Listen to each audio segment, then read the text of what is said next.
Krishna Krishna, Hare Hare, Hare Rama, Hare Rama, Rama Rama, Hare Hare, Hare Krishna, Hare Krishna,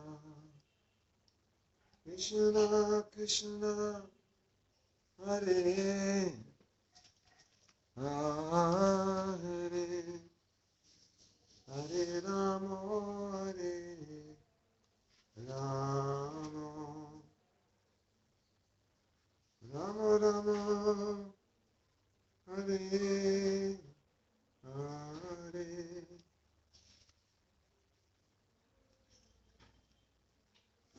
Namami Sharam Sachit Anandarupam Nasakundalango Pure Brajamana Jashodaviyo Rupala Tavamanam Param Krishnam Anyam Tatodruta Gopya Udantamunitra Jubani Jantam Karamboja Jubmena Shandaganetram Mushashakampa Tire Kavakanta Stita Graivadamo Taram Bhakti Badham Iti Diksalila Vira Nanda Kunde Sagoshane Manjantam Akyapayantam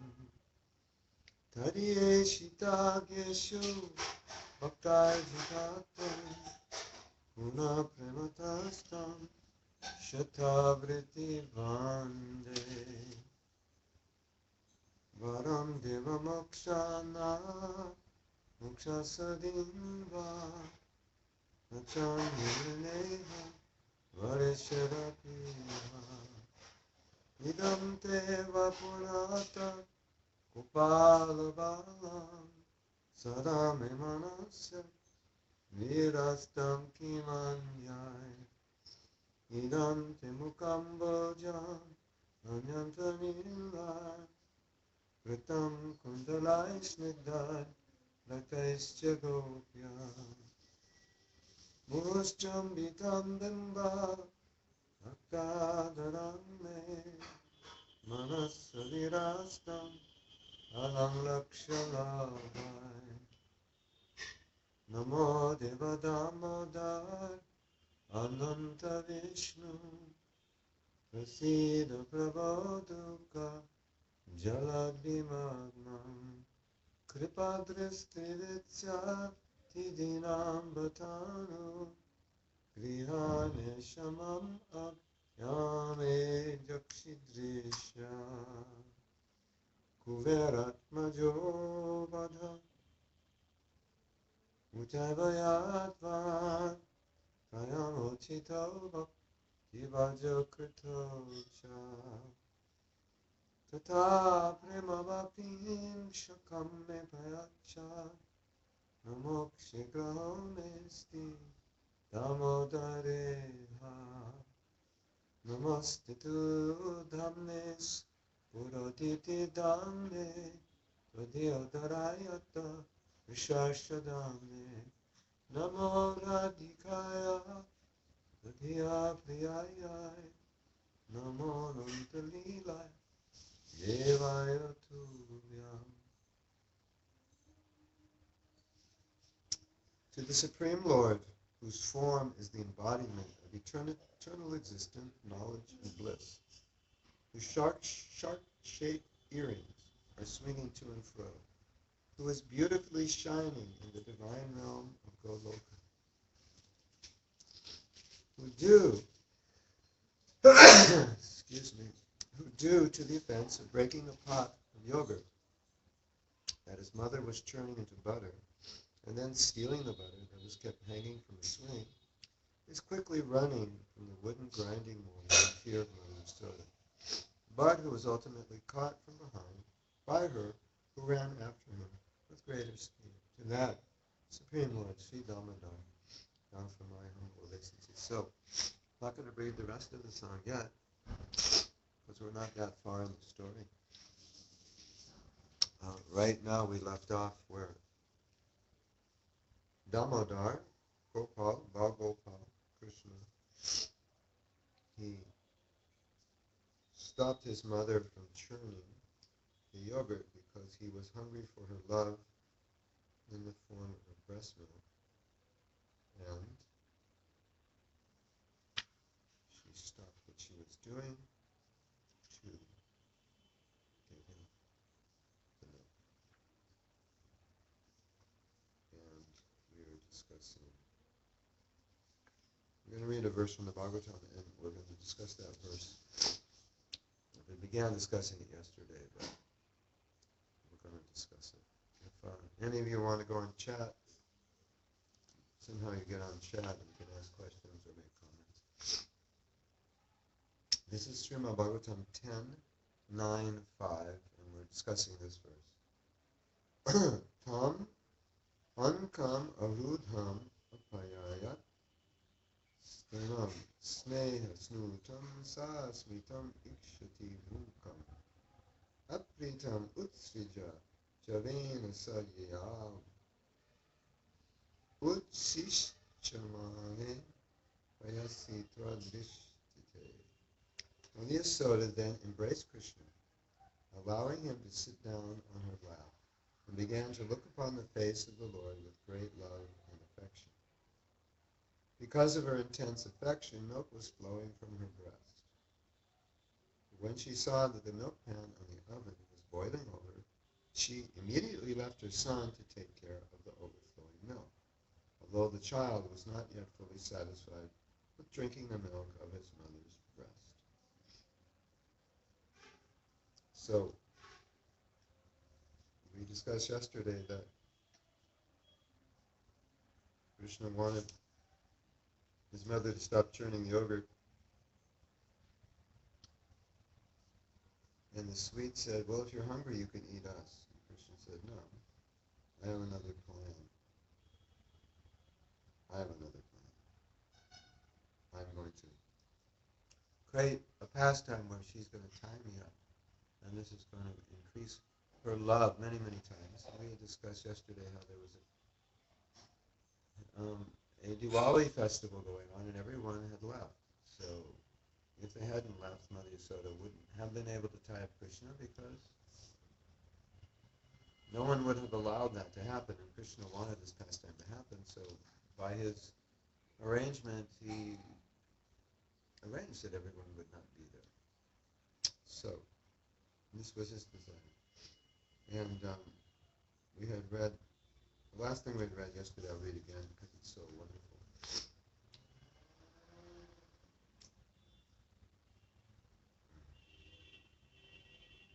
I want to feel the love not just with my heart, but the love of my devotees, but with my entire being. Looking back at Queen Yasoda, Krishna added, and I especially want to feel her love. I want to feel it all around my transcendental form, like the air that now surrounds me. Yes.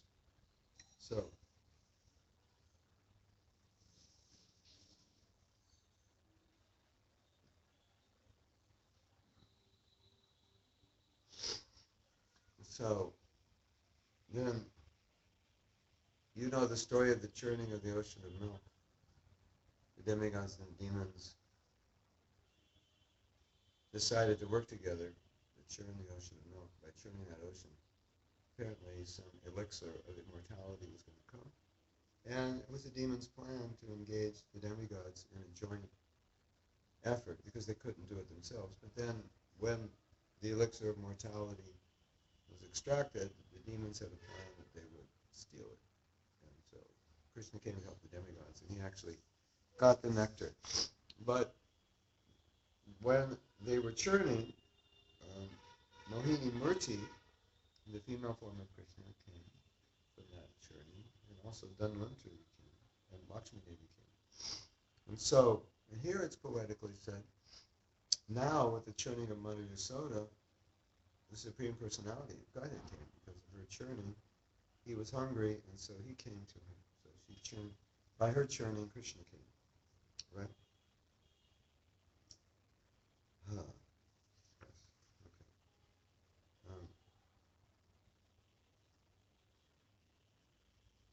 Now what was happening is, as we said yesterday, Krishna was pulling on the churning rod, on the rope, indicating to Mother Yasoda that he wanted her to stop churning. And Mother Yasoda, as we said yesterday, while she was churning, she can't go for a minute without thinking of Krishna, and because thinking of Krishna is non-different from Krishna, she had Krishna within herself, and so she was like absorbed. She was kind of in an internal state of consciousness, and almost wasn't externally aware. She was chanting the glories of Krishna. So Krishna's pulling on her, and he kind of pulls her out of that internal meditation. When Krishna's there, sleeping on the bed, and she's thinking of Krishna within, then he comes and kind of wakes her up. So he comes, he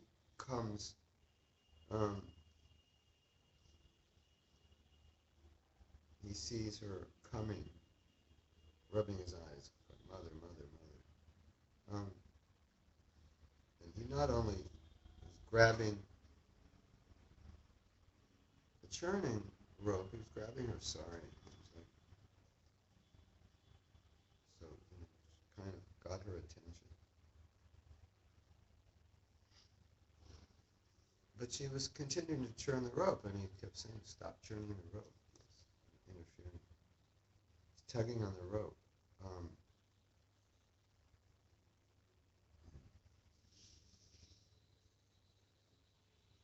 So there's so much love in the heart of Mother Yasoda that when Krishna comes and she sees him, her breasts just start swelling up with milk. And it's just looking at him is just, it's like overwhelming. Her love just starts rising more and more. It's already so deep, but it deepens by seeing him. So he's pulling on her sari, he's tugging on the rope. And then Mother Yasoda's looking at him. And sometimes Bhagavatam uses this poetry that drinking the beauty through the eyes. She's drinking the nectar through the eyes. So she's looking at him, and there's this thing called Purva Rag, this situation where when you see Krishna, it's almost like you're seeing him for the first time. And so she's looking at Krishna's beauty almost as if she's never seen it before. She's just like, it's like new and fresh, and she's overwhelmed. And she's just thinking to herself, like, who is this boy? He's just amazingly beautiful. Why does he look so different? Why does he look like, I've never seen him look like this. Maybe I've never really looked at him this deep. It's like his beauty was increasing. So what was happening? Krishna wanted to increase her love and affection because he wanted, as we said yesterday, he wanted to experience greater love and affection. So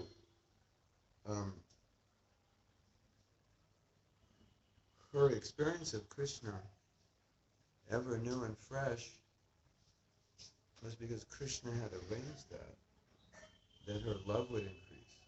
So she's seeing him very beautiful, and she's getting bewildered.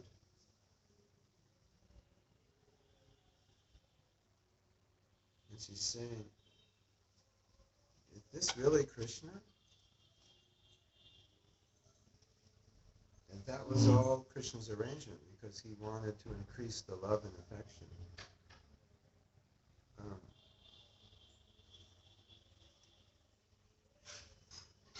But then another thing is, so he's increasing Jasoda's love, and when love increases, then the object of the love appears more beautiful. It's like we say, beauty is in the eye of the beholder, right? So something may not appear so beautiful or attractive to you, but when you have love, it appears more attractive. So Krishna's increasing Mother Yasoda's love, and as a result of that increased love, as we said, to enhance the Leela that's going to happen. With that increased love, Mother Yasoda is looking at Krishna and thinking, Krishna's so beautiful. If you're hot, you can sit over there under the fan. If I have this fan on it, it's not good for the recording.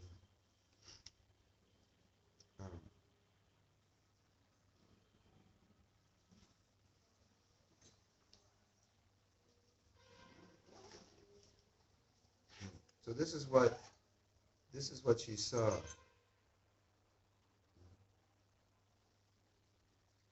To Vraja's queen, Krishna's transcendental form was a mysterious dark creeper of beauty, sprouting from a mound of musk and growing skywards, where it drank from fresh rain clouds to shower her with sapphire flowers, soft as the foam of milk, and carrying the fragrance of musk.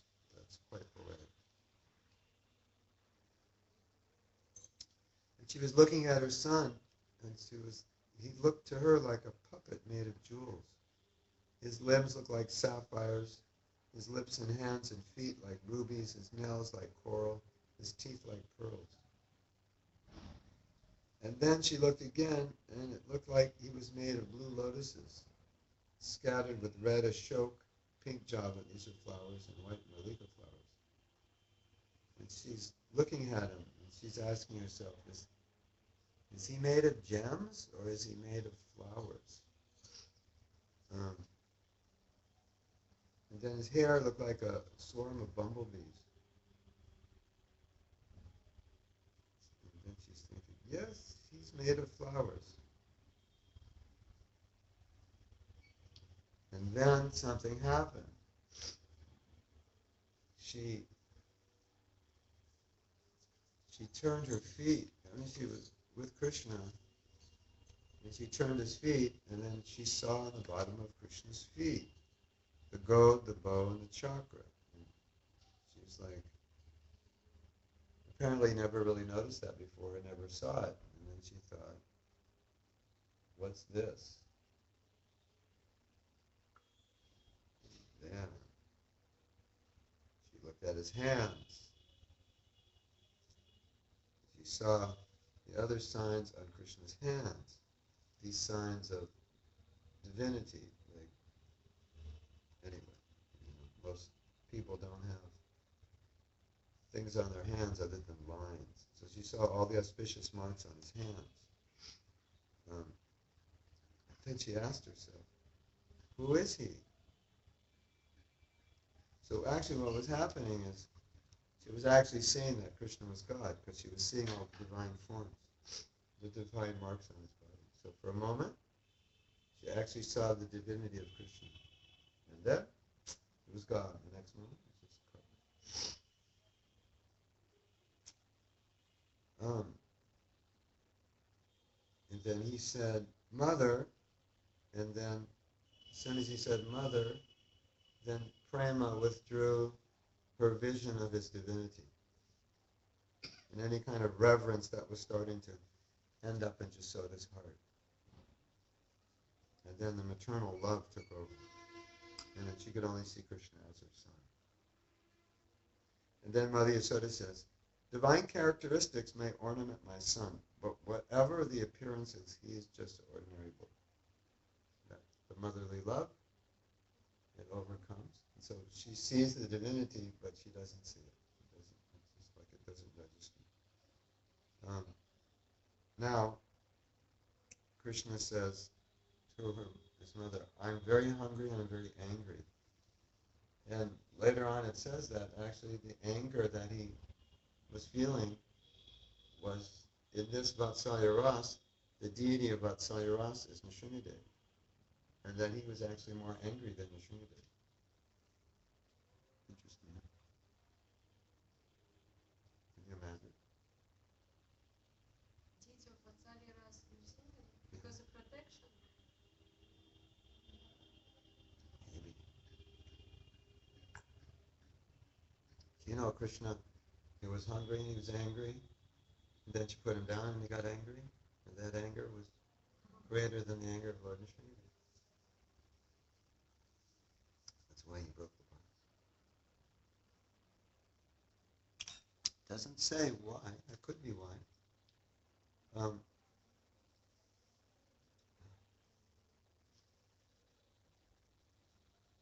So Yashoda says, why are you angry? Krishna says, because you're not giving me your milk, you're neglecting me, and you're churning butter.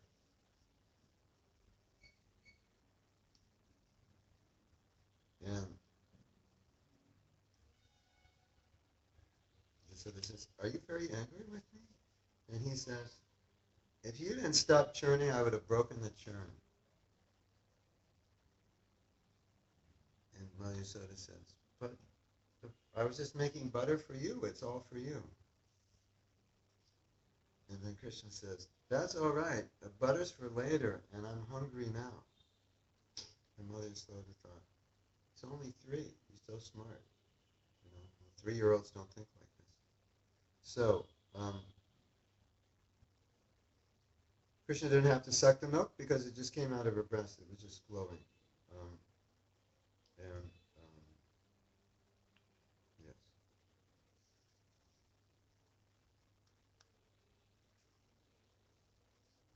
Okay. Now, Krishna has a mark of Srivatsa, which is a hair, and a mark of Lakshmi, which is a piece of gold, a gold strip. And she thought it was like a bite or something, you know, a piece of dirt or something. She was trying to, but it wasn't. And she was thinking, this is like my boy is like, he's like so interesting and different and strange and weird and whatever. And it's explained that in the spiritual world, everyone looks like Krishna. So the only way you know who Krishna is that Srivatsa. Interesting. But it's only in Vaikuntha planets, right? Not on Golok. What it says here. I'll read it to you. Huh.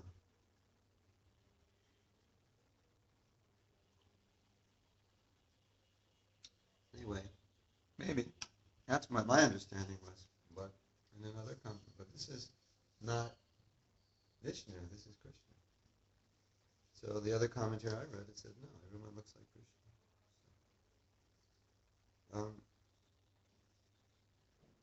And Mother Yashoda would just say to herself, you're really mysterious. You've got this golden mark, you've got this hair in your chest.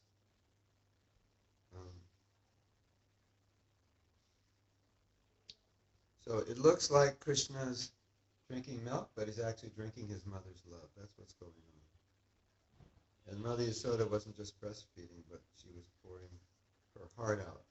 So it was an exchange of love. And as we read yesterday, this is what Krishna thrives on. Of course, it's what the devotees thrive on. And so Krishna churns the ocean of love because Krishna loves love.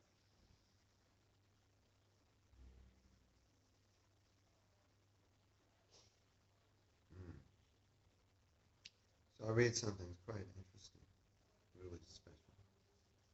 While touching Jashoda Devi's breast with the devotion that a pujari touches a deity, a current of love passed from son to mother, increasing her bliss immeasurably. And although laying on her lap, Krishna also entered his mother's heart, wherein she not only felt the bliss, he was enjoying, but also the love for her that he was radiating. So she was feeling love for him, and she could feel his love. So it was this, there was this love, electronic love going back and forth. As a result, they both became ensnared in a kind of spiritual rivalry in which each spontaneously outdid the other in mutual offerings of ever-ascending love. Just like in an act of devotion, it's described that Krishna makes himself more beautiful to satisfy Radharani. Then when Krishna makes himself more beautiful, she wants to satisfy him, so she makes herself more beautiful. So they have this competition going on. It's been going on a long time, and it's still happening. So they're still becoming more beautiful. So the same thing is going on here. And it's interesting also because this is also a lesson in relationships. If you want to have a good relationship, you always have to give more than you get. If you always think about getting and you won't give until you get, you probably won't have a very good relationship unless your partner is really good at giving. But even people who are not so spiritual, they say, if you want to have a good relationship, give more. So they're giving. Jasoda's giving, Krishna's giving, Jasoda's giving. So it's just like this competition of giving love. And here it's described as offerings of ever-ascending love. The contest of love filled the kitchen with auspiciousness, and with its rays it invoked the highest ecstasy in all creatures nearby. So everybody was feeling the love. Like we were listening today, how in the morning after Krishna eats, he goes to Vrindakun and he meets Radharani there. And then the Astasakis come, and then the principal 8 manjaris come, and then more come, and more come, and more come, and it just fills up. And so they're all relishing Radha and Krishna's love. They feel it.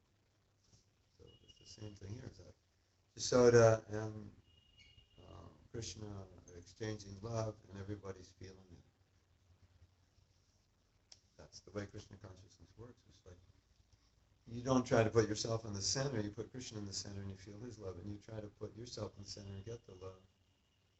It's just a fraction of what you get by putting Krishna in the center and feeling the love that he's feeling. And you get his love, and you love him. Finally, love reached the stage at which both Jasoda's and Krishna's hearts melted. And in that condition, they both thought that one could not be without the other for even a fraction of a moment. So now what happened was, there's a kind of separation. There's different kinds of separation. There's 4 kinds of separation. In one kind of separation, you're together, but you fear being separated. I think we may have discussed this in one of the classes we give to the Australian devotees on love. And so in one kind of separation, you're separated. But one kind of separation, you're not separated, but you're fearful that you will be separated. So here, this happens also in the material world. If your love for someone is very intense, this feeling of, I don't know if I could live without this person. I lived my whole life without this person. Now I met this person. I have so much love for them. I don't know if I could live without them. Isn't it? You ever have that experience? Yeah. You don't even know the person. You lived your whole life without them. Now you meet them. They become friends or lovers or whatever, or your spiritual master or whatever. And then you think, when you're with them, you think, oh, this is so good. It's so intense. I would go crazy if I was separated.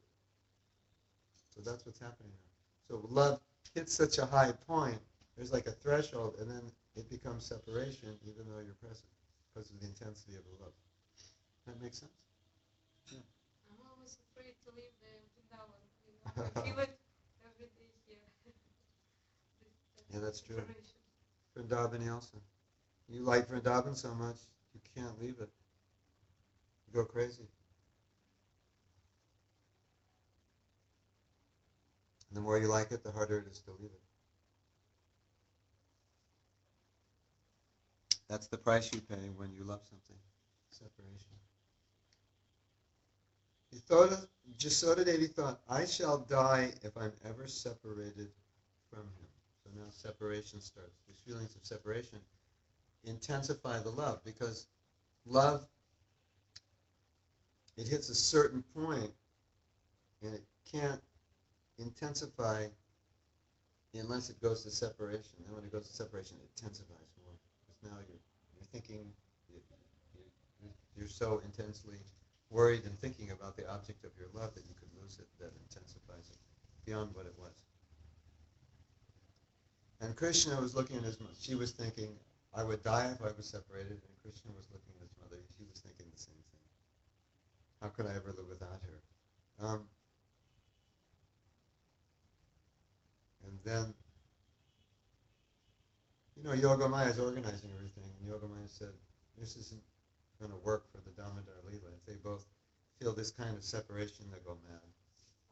So she just stopped it, so that the Leela could. It's interesting, isn't it? Like, you think, well, separation's so high, just let it go. But we have to enact the Leela. So in order to enact the Leela, Yogamaya comes and says, okay. Or as described in this book, the character is Prema, which we know Prema. The Yogamaya, or Brenda Devi, organizing the Leelas. So, has to stop it.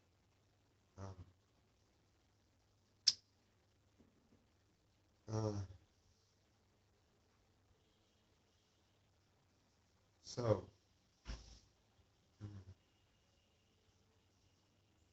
Yogamaya's thinking, okay. So Yogamaya's thinking, okay, I have to end this affection so we can engage in the pastime. So this influence of this relationship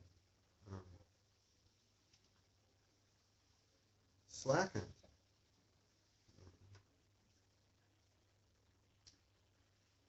It slackened so that the Leela could continue otherwise. Who knows what would have happened? Feelings of separation. Okay.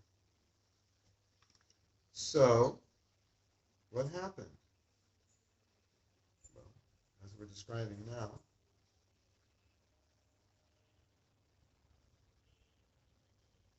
Krishna is taking the milk from his mother, but he's actually taking the love from his mother.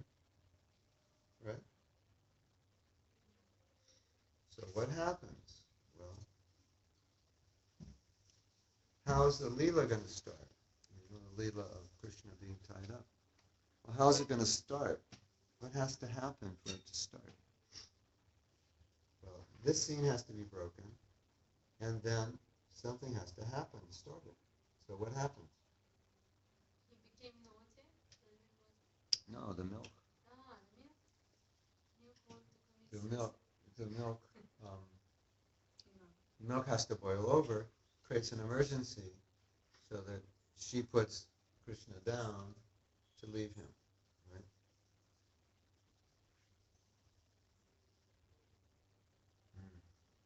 Soda could hear it. And as we discussed in another class, Yashoda was churning the yogurt because she didn't trust anybody else could do it as well as she could do it. Can you lock that door? And then the milk's boiling over, so she's thinking, well, these maidservants I have, they don't know how to create proper fire. They put too much wood in, and the fire's too high, and then it boils over. So as it's boiling over, she's thinking, oh, these girls, they don't know how to do things right. So she took Krishna off her lap, and she put him on the floor. And she said, watch the churning pot. I'll just be gone for a moment. I have to look after your milk.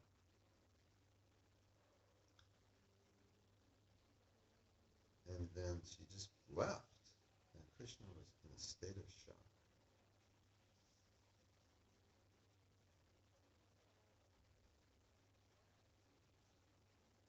Uh, so it's described he was so angry he bit his lips, his red lips, stamped his feet in anger,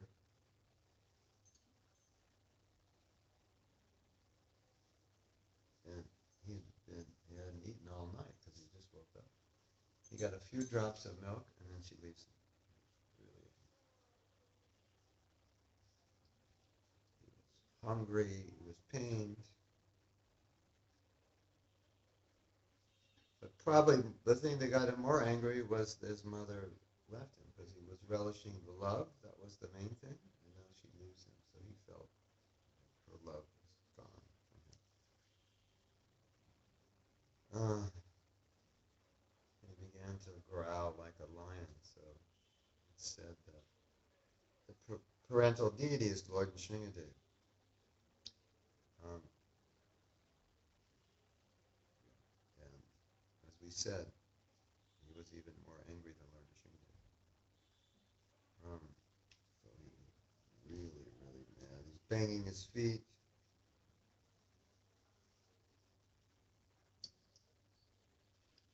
So then the question is, and you might have this question, why didn't she just carry him into the kitchen?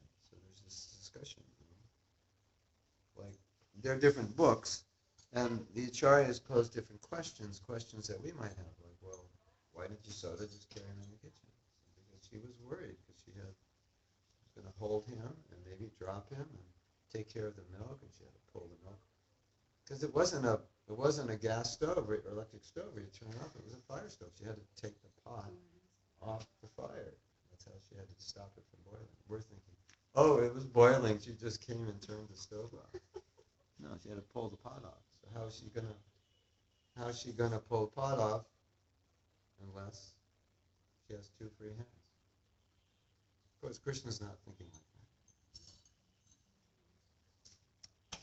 that. Anyway, um, so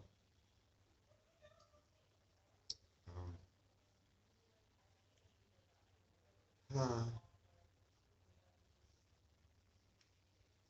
another reason she had to move quickly to get to the kitchen because the milk could burn. So she had him. She couldn't run. It was dangerous for him. She didn't want to drop him.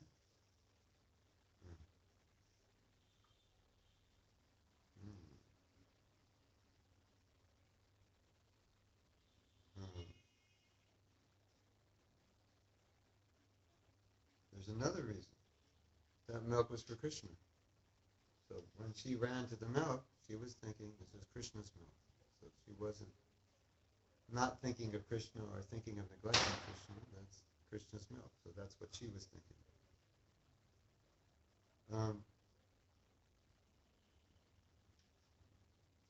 And because it was for him, she considered the milk more important than him.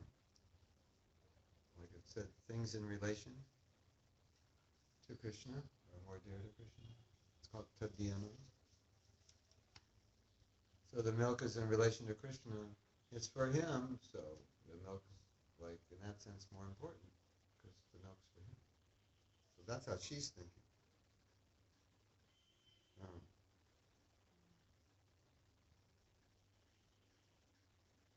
uh, and the conclusion is that because it's for him, to give him pleasure, she'll cause him distress to give him pleasure. So she's attending to the house, give him pleasure, and it causes him distress. Does that make sense? Mm.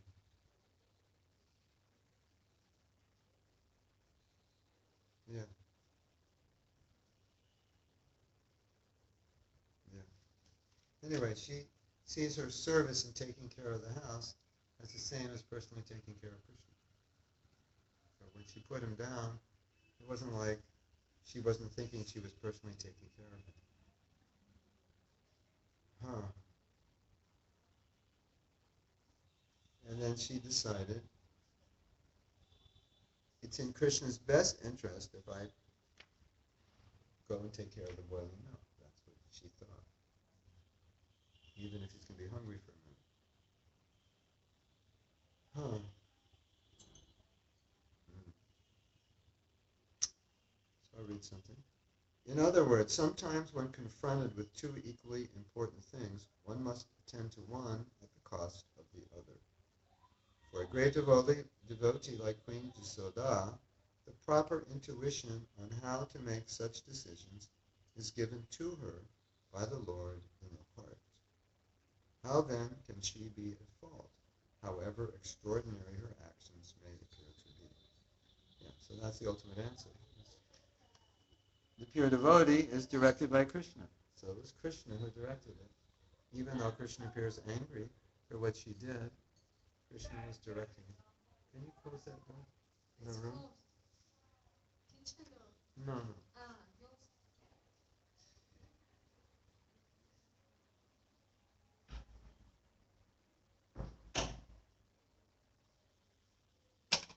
Maybe some of you were thinking that, well, how could Mother Yasoda do? We were saying how Mother Yasoda only acts out of love, so how could she do anything other than love? And Krishna's getting angry, but Krishna's directing her to do it, to enact the Leela. Isn't that interesting? You find that interesting? Yes. So, you know, yeah. Today we discovered that actually is Brinda Devi's wife. Is Brinda Devi's acting with us. We were saying. Yeah. I didn't know. Making arrangements. Well, Purnamasi, Brinda Devi, Radharani. They're planning out the day. So there's some notes on this chapter we'll read and discuss. At the end of each chapter there's notes, which are footnotes to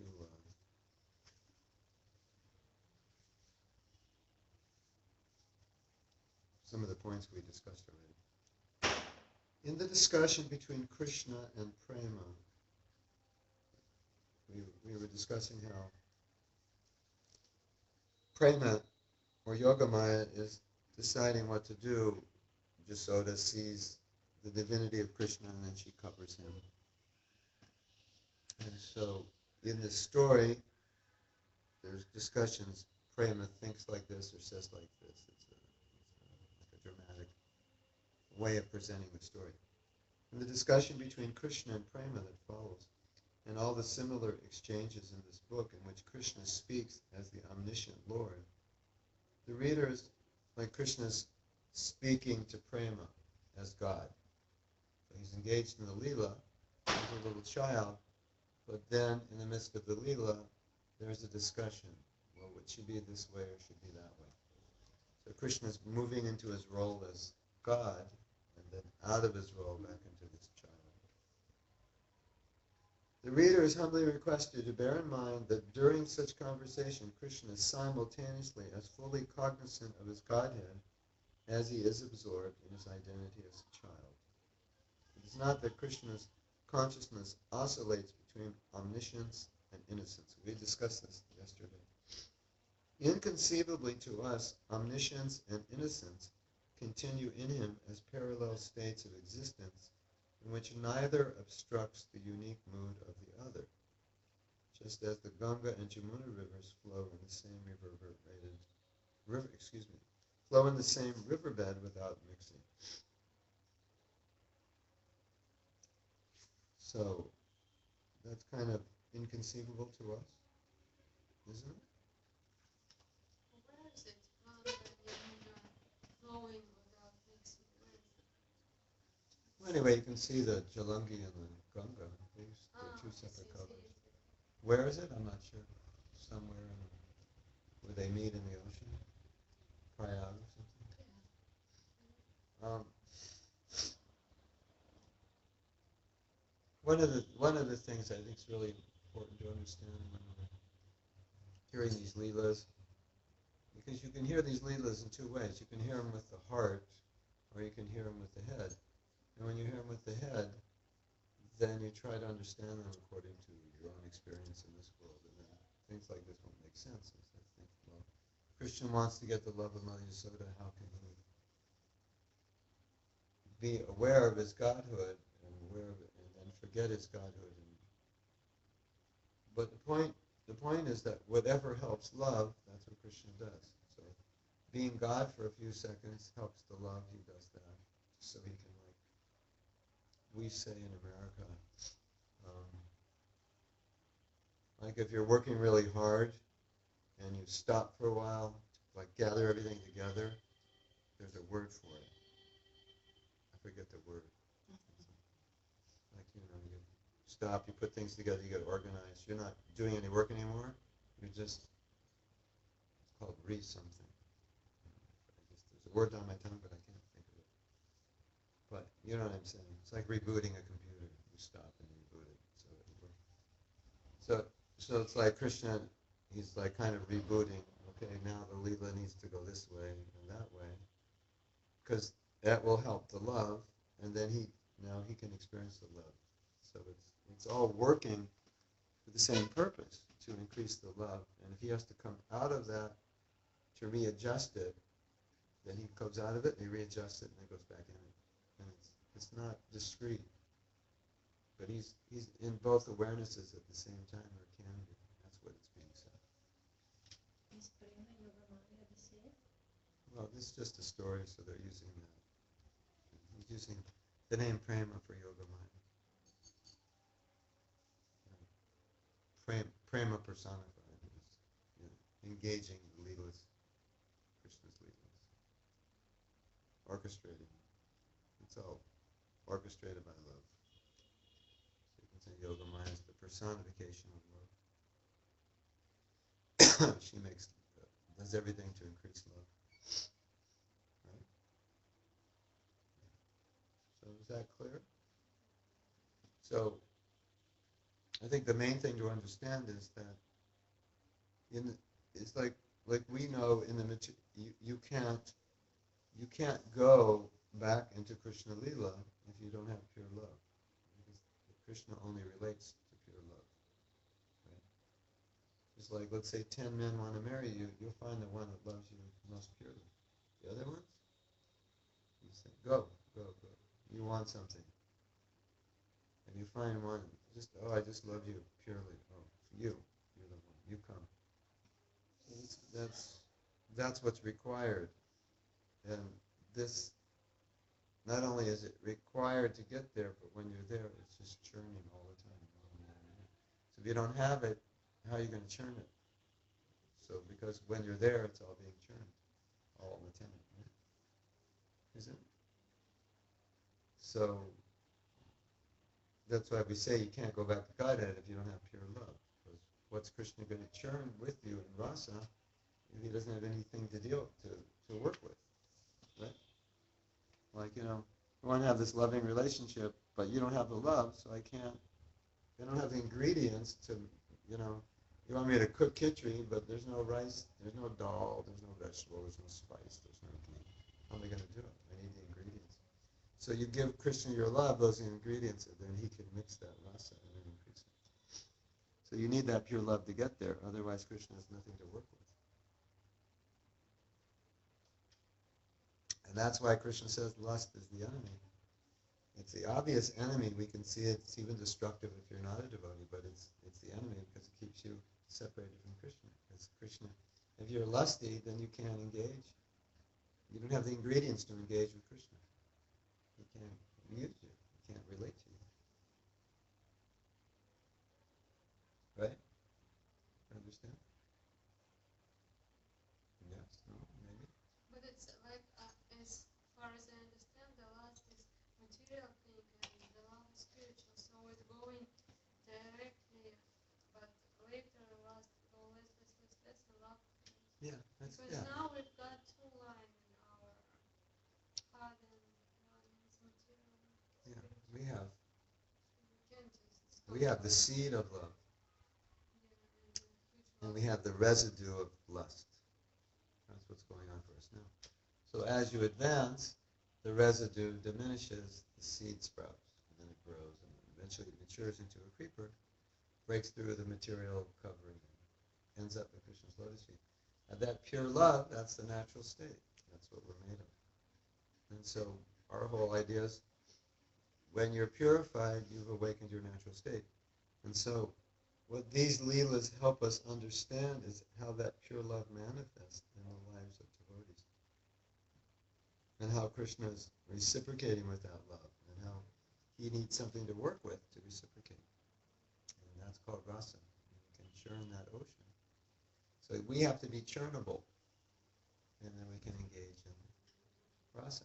So the different stages of devotional service that you go through are various degrees of love sprouting. And when it comes to prema, it's fully sprouted. When it comes to bhava, it's almost sprouted. It's just the first rays of love are being seen. When it comes to asakti, it's just the preliminary stage right before the first rays of love will be seen. When it's ruchi, it's like very minute sprout. You know, the taste. It's like the taste. Like ruchi means you're so free from lust that everything about Krishna is attractive. Just like I was thinking today, we went to Vrindukund, and so we drive for about an hour in the last 5-10 minutes on a really bad road. And then we go to this place, 350 devotees, and I'm looking at it from the point of view of a materialist. We go to this place, driving an hour through some wheat fields or cornfields, in a truck, in a bus, in India. And you get there, and there's a little kund and a small little temple and some fields. And it's like, why would you go here? You know, what's nothing to do here. And It's sunny. yeah, it's sunny, it's hot. There's like one toilet for 300 people. And then we sit down and we have kirtan, and everybody's in ecstasy. And then we have kata, everyone's in ecstasy. And then we take a little prasadam, whatever we brought, some fruit, whatever, and everyone's in ecstasy. And I'm looking at this thinking, this is what ruchi is all about. Because ruchi is the ability to relish something as simple as hearing and chanting. And non-devotees would think this is not pleasure. You know, it's like if you watch Shakespeare and you don't have that culture, you'll just get bored. If you go to hear a classical performance and you don't have that culture, or that taste, understanding for classical music, after like 10 minutes, 15 minutes, it'll drive you crazy. I can't stay here. So ruchi is that where the service of Krishna, the hearing and chanting, everything starts to become tasty. Because lust has diminished so much that there's really no taste for lust. Because if there's taste for lust, you can't taste the lila. So when the lust diminishes, naturally what's left is taste for Krishna. So in ruchi, it's also, you could say, a sprout of love, but it's very, very minute. So you could even say, adho shraddha. Shraddha is a sprout of love. You could say it's all just like little rays. And with each ray, the lust will diminish, because lust is just a perversion of love. And then on the stage of bhav, it's practically, there's minute traces of some contamination. It's very subtle. And then when there's prema, there's nothing. It's pure. You're completely purified. And then when there's prema, then we're qualified to engage in Krishna Lila. You know, it's like in the material world, you need qualifications for certain positions. So if you want to engage with Krishna, you need certain qualifications. Right? So Krishna is letting us become qualified. This is the school, and we're becoming qualified to graduate into the relationship. Now you're ready for the relationship. Right? So when you understand these things, it's quite an impetus, because you realize all your hard work in devotional service is aimed at developing love for Krishna. And to qualify you for Krishna's eternal Leela. That's the whole purpose of life, is to return to Leela. There's no other reason. So we get caught up in things of this world, trying to fix them or make them better or try to make them perfect. But Prabhupada's trying to take our consciousness off of that and say, make your relationship with Krishna perfect. And then whatever you have to make perfect here is only to make that relationship work. And when you do that, then you go back to guide it. And we're thinking, but there's so many wonderful things in this world. How can I just give them up and leave them? Right? That's because that love is not strong enough. Once you get to a stage of like ruchi or something, why would you think about, worried about leaving anything in this world? Because then it's going to look like pieces of stone compared to diamonds, like Dhruva Maharaj said, right? If you saw this world as a stone and the relationship with Krishna is diamonds, then would you have difficulty giving up stone for diamonds? Of course not. So that's where this very deep detachment comes for a pure devotee. Because they have that relationship with Krishna. Does that make sense? Yeah, so it's good to meditate like that. And for us here in Vrindavan, it's easier to think that way because everything here is saturated with this intense affection. I was telling my wife, I think one of the unique features of Vrindavan is the level of bhakti that everybody has in their heart. Because in theory, Mayapur, because it's Audarya and Mahaprabhu is more magnanimous, you should feel love stronger in Mayapur, but you feel it stronger in Vrindavan, right? Do you? Yeah. Feel love stronger in Vrindavan? Sure. Yeah. I feel so sweeter. Sweeter, stronger, yeah. And it should be sweeter and stronger in Mayapur, because Mahaprabhu came to give it. And at least this is how I feel or I sense it. There may be other reasons. But everyone in Braj, there's so many people in Braj that have so much love for Krishna. When you come here, you feel it. You know? In Mayapur, it's a partially Muslim, and the level of bhakti, and it's mostly people visiting. It's not living there. There's a few temples, not 5,000. There's not 50,000 people. And as you said, there's much karma connection. Oh, yeah. Worship of Durga and so many things. And Guru Maharaj. and the playing of mundane music all over Mayapur. The whole consciousness is different. Your reciprocation by Krishna is so powerful. You can actually feel it. Hare That's why Krishna. we develop so much love for him. Hare Krishna. Yeah. Anyway, today for me was amazing.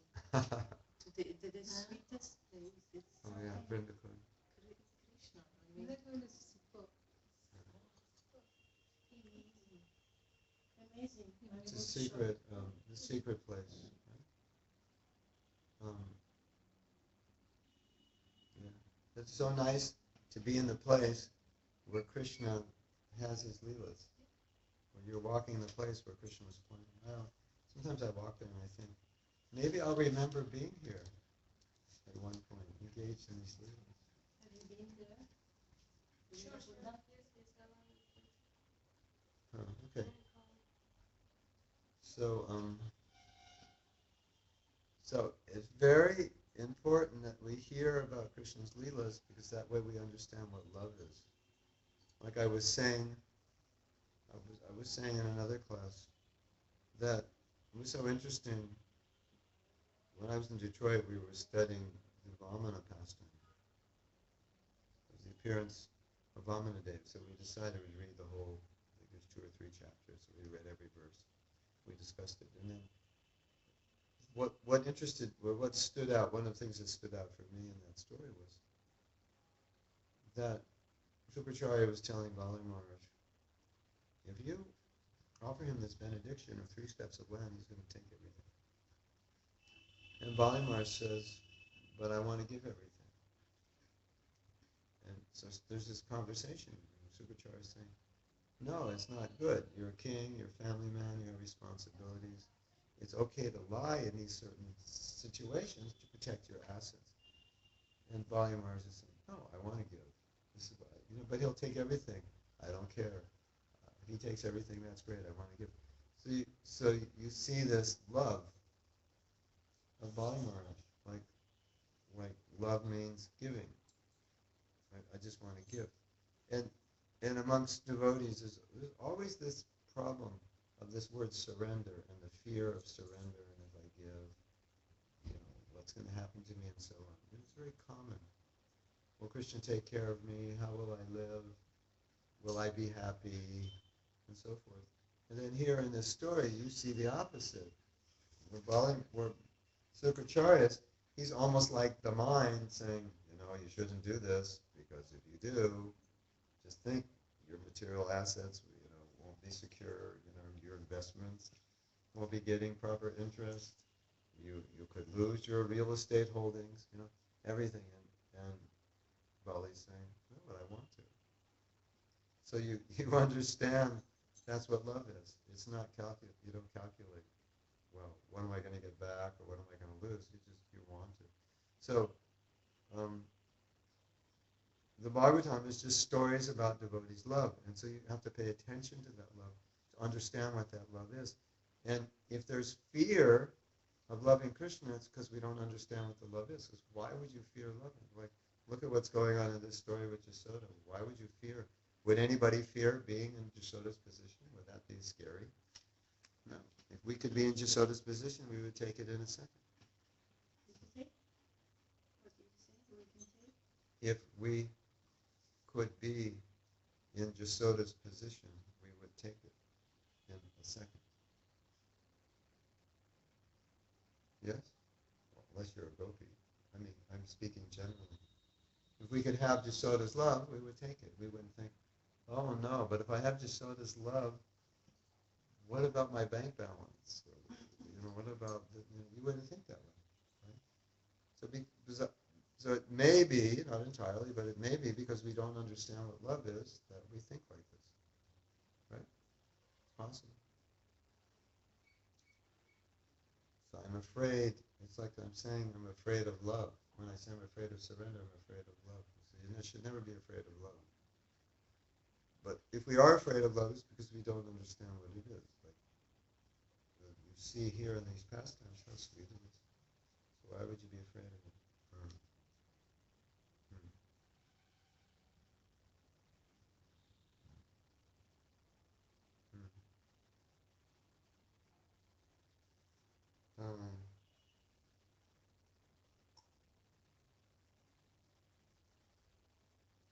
Now, we had that discussion. Here's a comment. We had that discussion about, it was wrong for Jasoda to put Krishna down. Right? But in these leelas, nothing's ever wrong because they're enacted by Yoga Maya. So they were having this discussion. Was it wrong? She shouldn't have done that. And the Acharya say, no, it wasn't wrong. It was perfect. That's what was supposed to happen. Okay? So anyone have any questions? Comments? Next week, Krishna breaks the butter pot. These are all we have this saying in America, insider information. Like you read in the newspaper, this is what happened, but talk to somebody who was there, and they'll tell you what's happened.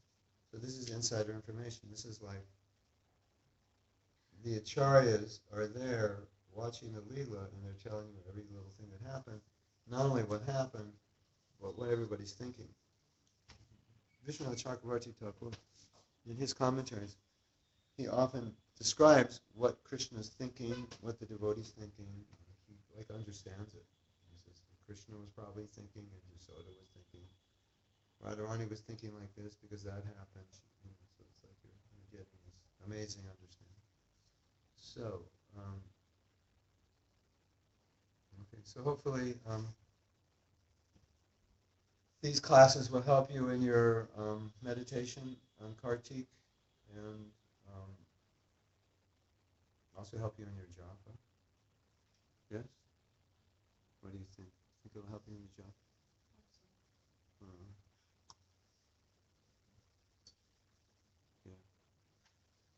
Yeah. Yes?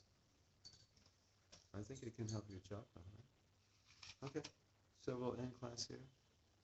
Hare Krishna. Srila Prabhupada ki jai. Jai. Go